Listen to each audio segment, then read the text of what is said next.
Welcome friends. গতকাল 27শে ফেব্রুয়ারি Jhargram DPSC থেকে একটি বিজ্ঞপ্তি দেওয়া হয়েছে, যে বিজ্ঞপ্তিতে সব বিরোধী কিছু কথাবার্তা আমরা দেখতে পাচ্ছি।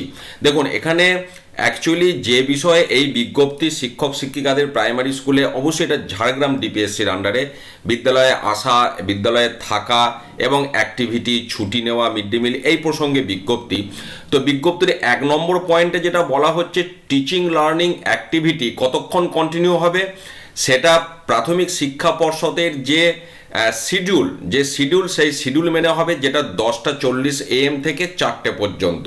তারপরই 2 নম্বর পয়েন্টে বলা হচ্ছে, সমস্ত শিক্ষক এবং পার্শ্ব শিক্ষকদের 10:40-এর মধ্যে বিদ্যালয়ে উপস্থিত হতে হবে এবং remain engage in carrying out teaching learning activities up to the end of school timing, that is 3:30 PM। অর্থাৎ 1 নম্বর পয়েন্টে বলা হলো টিচিং লার্নিং অ্যাক্টিভিটি চলবে 10:40 থেকে 4টে।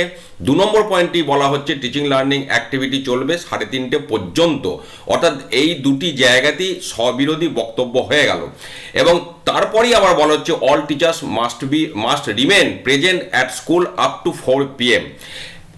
কেন এই আধ ঘন্টা থাকতে বলা হচ্ছে না? প্রত্যেক দিন for planning of academic activities and other official works. তারপরে যেটা হচ্ছে পাংচুয়ালিটি মেনটেন করতে হবে। ছুটি নিলে সেটা এসআইকে দরখাস্ত করে প্রায়র পারমিশন, প্রায়র ইন্টিমেশন দিয়ে ছুটি নিতে হবে।